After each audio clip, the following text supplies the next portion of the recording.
My guest today is the Executive Secretary of the National Human Rights Commission, NHRC, Chief Tony Ojukwu SAN OFR. You're welcome to the program, sir. Thank you very much. Quickly, let me start you off on the core of what the Commission is all about and what you do. The Commission was established by an act in 1995 as a mandate to promote, protect, and enforce human rights in Nigeria. Will you say the Commission has done well in these years? Yes, I would say the Commission has come a long way from the inception to date. And for instance, at inception, the Commission was just known in 6 geopolitical zones headquarters: Enugu, Lagos, Port Harcourt, Kano, Maiduguri, and Jos. But today, the Commission is in 36 states of the country, with 3 offices in Abuja alone. So if you look at it in terms of ability to reach out to Nigerians, that means we have, increased our reach by more than 100%. So, and if you look at it in terms of the number of complaints that the Commission is able to deal with, it has catapulted from like 50 a year to about 1.7 million a year now. That means a lot more people are now aware of the services of the Commission and are approaching the Commission for assistance.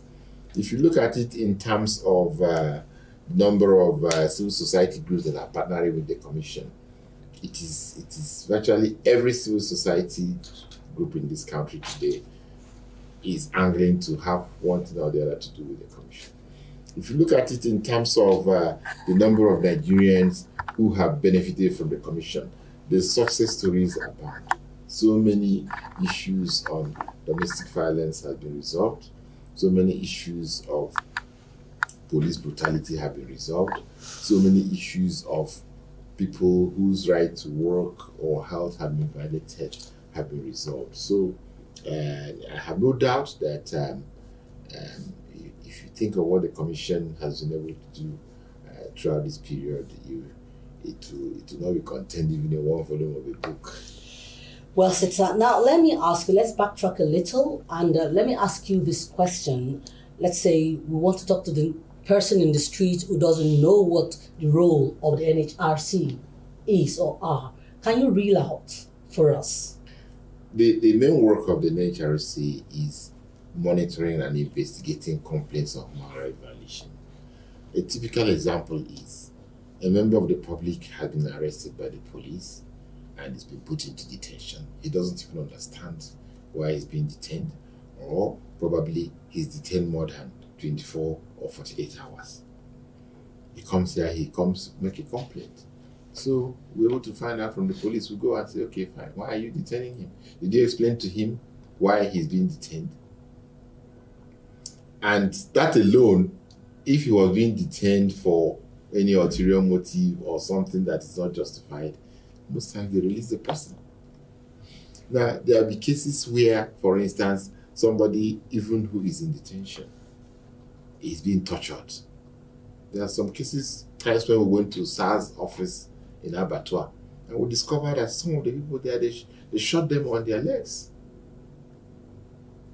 Apparently so that they will not run away. You can imagine that level of torture, just to make sure that somebody who is being detained does not run away. There are many people, of course, who, for instance, their cases are in court, but their case files have disappeared.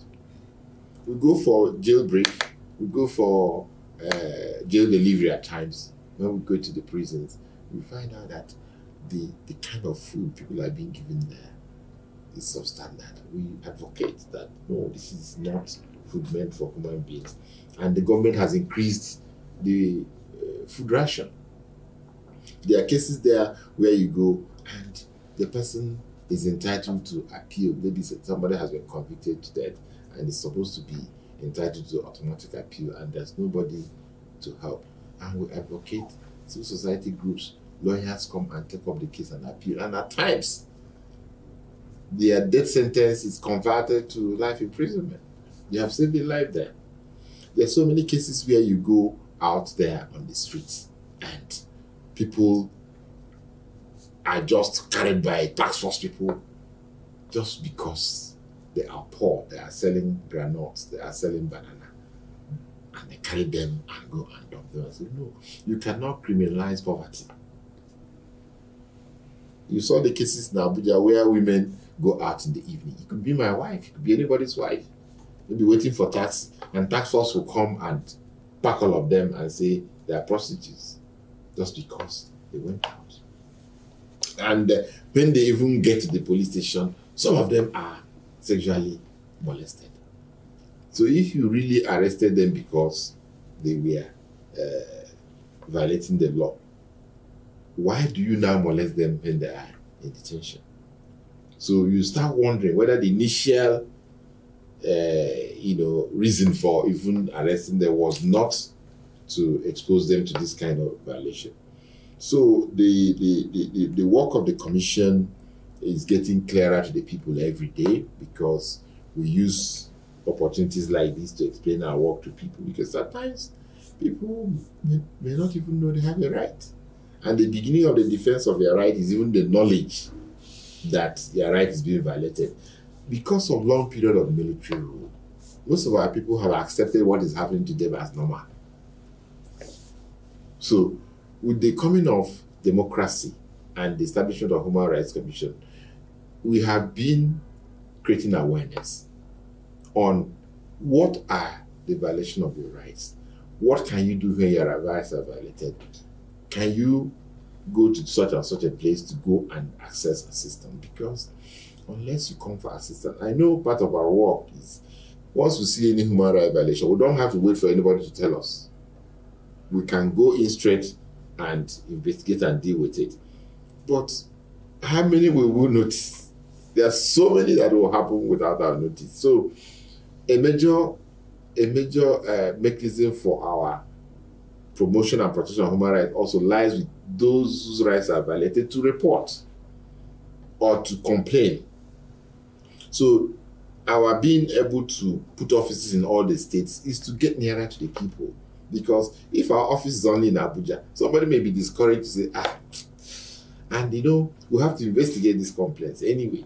So if you are from Akwa Ibom State and you report a case to me in Abuja, that means I have to go to Akwa Ibom to go and investigate it. But if we have an office in Akwa Ibom, it becomes easier. One, it shortens the time for investigation. It also makes people feel you are nearer to them, and that the process of reporting is not too laborious. If you think that I only have to go and report to Abuja, the person may be discouraged. But if you know that this is just by your state capital, then you feel some sense of ownership, and then so it's all about encouraging people about our facilities, about what government has put there to make sure that their rights are protected. And you can see the increase in the number of people reporting these cases. In fact, what we are struggling with is the ability to even to cope. Because my sister, I can tell you, the thing is enormous. And we are still physical in dealing with these complaints. So we're hoping that if we can digitize our operations, it will help to be able to deal with a lot more complaints faster, and then be of more service to Nigerians. So, sir, in all what we've been talking about so far, one of the key components is that knowledge is king in knowing how far you can go to address things. And then also information awareness is key. If I was going to rename the commission, I'll call it the voice to the voiceless. Yes. And you did say that it's in the states across the nation. How accessible, though, is it to the man on the street who can neither read nor write, who probably doesn't even have a television to see what's being done, and who will speak for him? How can he access the NHRC? Well, we have several ways through which you can access us. Now, you don't even need to know how to read or write. if you get to a basic NHRC office, there are officers who can attend to you, who can listen to you and put in writing what your complaint is. The fact that they are in the various localities means that you can also speak in vernacular. You can speak in your local language. And the officers there can now do an illiterate jurat and transcribe your complaints into writing, and they will process it. We also do radio jingles and enlightenment programs in local radios and television all over the country. Now, we have what we call a toll-free number. A toll-free line,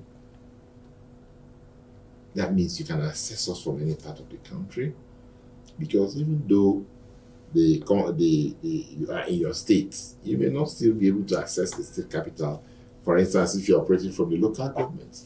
But the toll-free number is such that you can, if you have a telephone, you can call from any part of the country. And when it is received, we now relate it to the location which is relevant to deal with the matter. So, and then you can reach us even by email. You can send an email to us. So you can call by telephone. You can go physically. The fact that you are not educated or you can speak English is not a hindrance to reporting, because in all NHRC offices, there are officers who attend to complainants who can transcribe what their complaint is into writing to enable us to process them. So we try to make sure that all strata of society will be able to access our services and we can help them. I'm happy we talked about being able to read and write. We talked about education. One thing about human rights is that it's vast. It's a lot of things. And one of the rights is the right to education. Sure. How has the Commission been able to leverage on this and make sure people, if you look, a strata is not very keen on education, and yet there is the right to education. What is the Commission doing, and how has it been able to harness this and make sure children at least get educated to an extent? Well, the area of, we call it survival of children is very, very key to the Commission. And if you recall the history of the Domestication of the Child Rights Act, it was the Commission that championed it and got that act domesticated in 2003. And if you also go to the various states that have been able to pass the child rights law, the Commission is part of the Child Rights Implementation Committee in all the states. All this because we realize that in the formation of a child, if you get it right from there, it will even lessen the number of human rights violations we have when they grow up. And part of that policy of bringing a child up properly is to make sure the child accesses education. Already in this country, Universal Basic Education Act is there. However, the implementation in the states is a big challenge, and we try to, engage the state governments to make sure. For instance, the other time we got report that some states did not pay the WAEC fees of their students.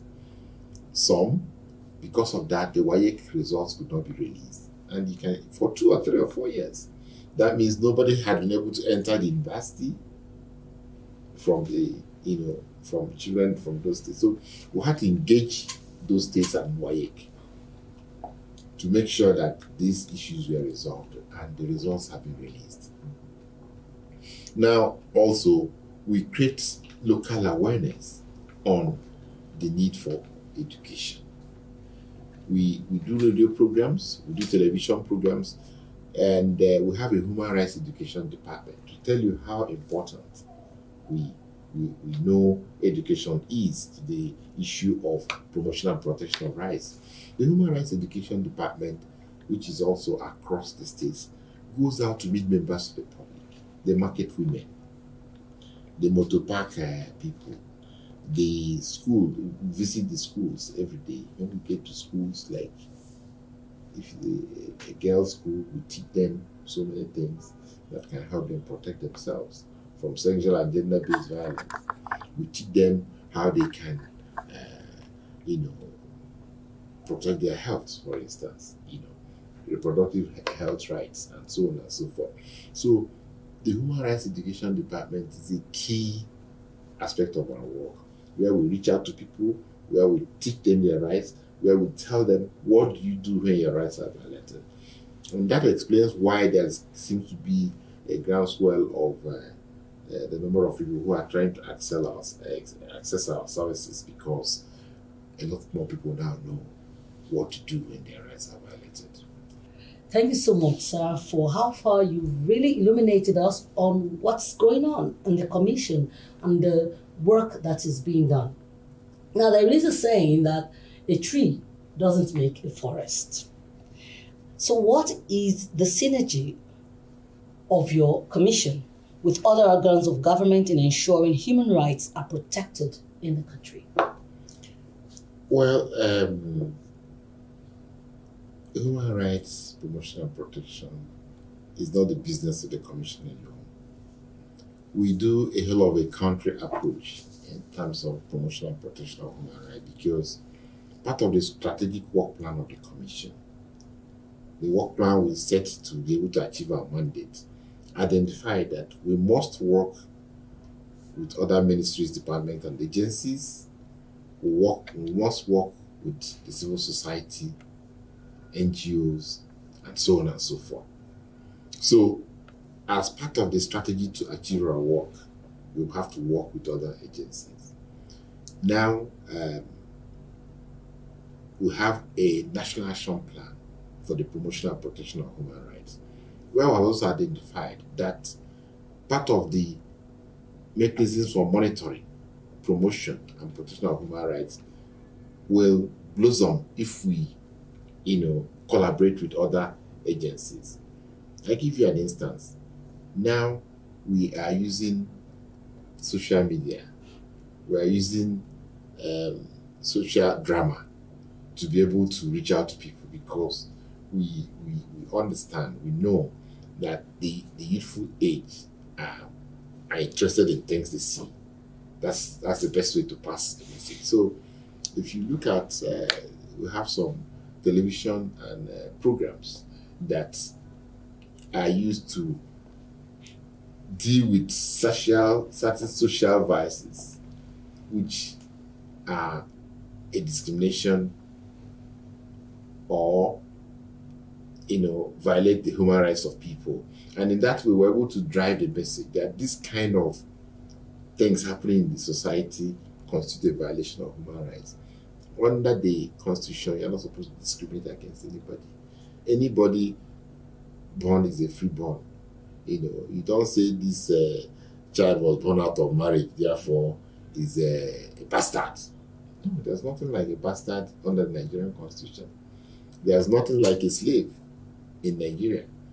There's nothing like an outcast in Nigeria. As long as you are born in Nigeria by any father or mother that's in Nigeria, you're a full citizen. There should be no discrimination.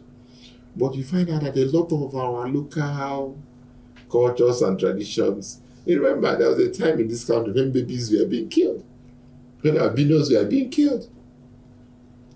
I learned the other day that there's a community in Cross River State where you still have something like betrothing a girl for marriage at a very tender age to pay a debt. It's like you are owing somebody's father 500,000, and he now betroths the daughter to you to pay back the debt. So this girl is still 6 years, 7 years. She's not aware. When she grows up, automatically is your wife.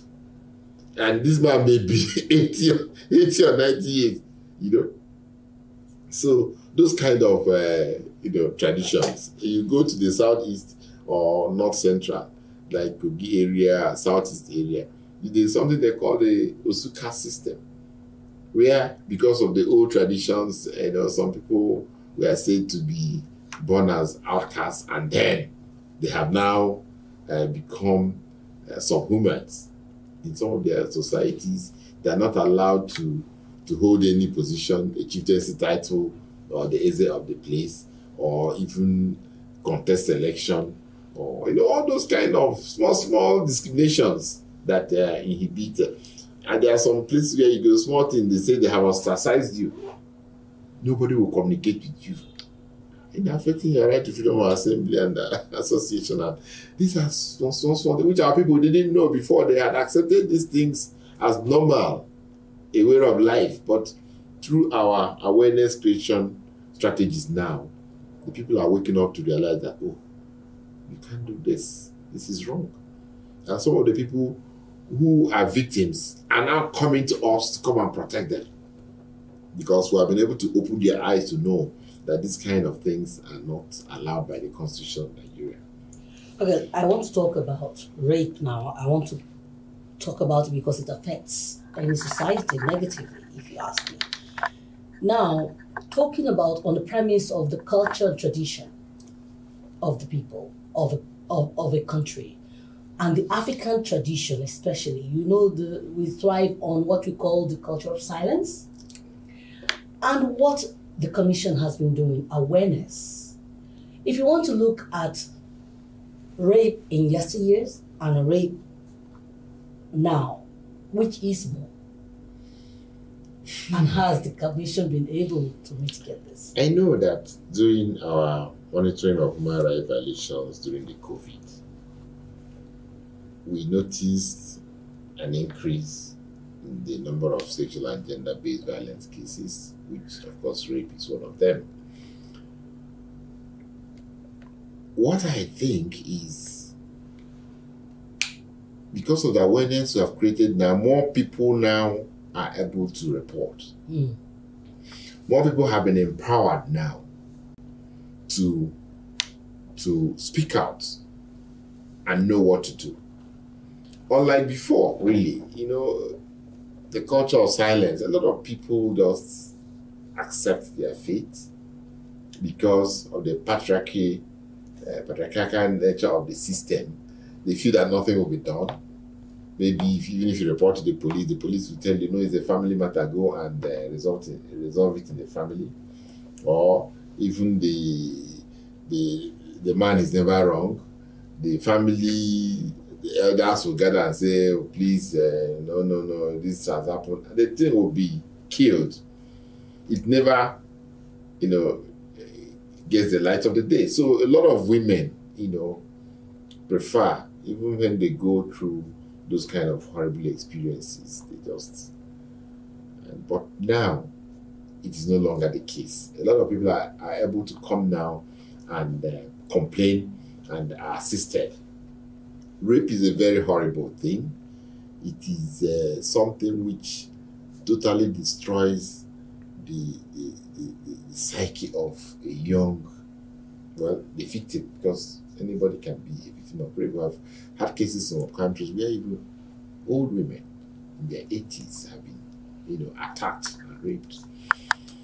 But we also seen cases where young school children, even people who have not yet gone to school, 3-month-old babies, 6-month-old babies, have been raped. And what I think immediately is whether the person is really mentally and psychologically sound, However, we are collaborating with the police now, because we have had cases where at times when you report cases to the police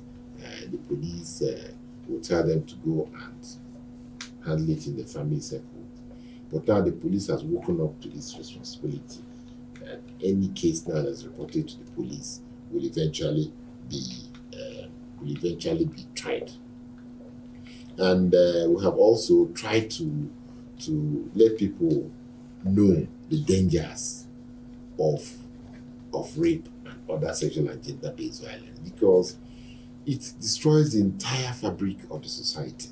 It makes the society be full of young people that have lost their sense of dignity.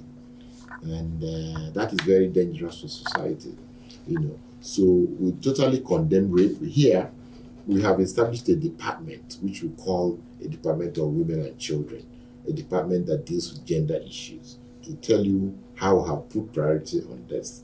And part of what it's doing is also to see how we can hold perpetrators accountable. For the first time in this country, we established a public hearing to deal with cases of sexual and gender-based violence. It has never happened before. And it was a signal that it is no longer business as usual if you commit rape or if you are involved in sexual and gender-based violence. And it is yielding result. Okay, so human rights is very key to the development of any nation, as it cuts across every strata of life, be it education, be it election, be it security, be it developmental issues. I want to go the way of elections now. What is your opinion on the state of Nigeria's democracy and protection of rights abuses in elections? And what's your commission doing about this? Well, already we know that election is very, very important, because election is an expression of the right to participate in politics and governance, which is a right recognized under the Universal Declaration of Human Rights, in the International Covenant of Civil and Political Rights, even our Nigerian Constitution. So it is very, very important right. Now, the Commission has always had an election program. One, the program makes sure that people are able to exercise their right to vote, because it's a right. A lot of people don't know, it's a right. Once you are of adult suffrage and you register to vote, you're entitled to vote. You're entitled to have a say in how you are governed. For this year, for instance, we have a mobilization of voters for election project, the MOVE project. This project is going to deal with the issue of creation of awareness so that people can register to vote and also collect their PVC fees and also go on election day to go and vote. The other strand of it is to deal with the issue of hate speech, because hate speech has a tendency to cause violence and during campaigns, and if there is violence, people will not be able to come out to vote, or it will affect the elections. We have the issue of the conduct of security personnel during monitoring while they are securing the election. They are supposed to safeguard and secure people for the election, not to act in such a way that will either lead to rigging of the election or intimidating people from being able to go and vote. So that's the nature of our engagement in the election process, to make sure that people's rights to vote and be voted for are protected. And we're doing well. And this year, we want to make human rights issue one of the issues to be discussed during campaigns, because we notice that the campaigns are not discussing human rights issues. Why wouldn't a candidate be talking about his attitude to police reforms, administration of justice, the issue of protection of women's rights, women's right to participate in politics? So these are all issues we want the candidates to address in the forthcoming elections, all being part of the protection of the right to participate in politics and vote in elections. Thank you very much, sir. It's been a very illuminating time with you. I mean, I could sit with you for days on this. One thing I can take away, and I need to ask you this as we wrap up shortly, is your passion for what you're doing is very palpable. You can almost touch it. What's your vision for the NHRC? Actually, my vision for the NHRC is to take it to a level where it would be seen as the most effective national human rights institution in Africa. Thank you very much, sir. And that's the size of our program.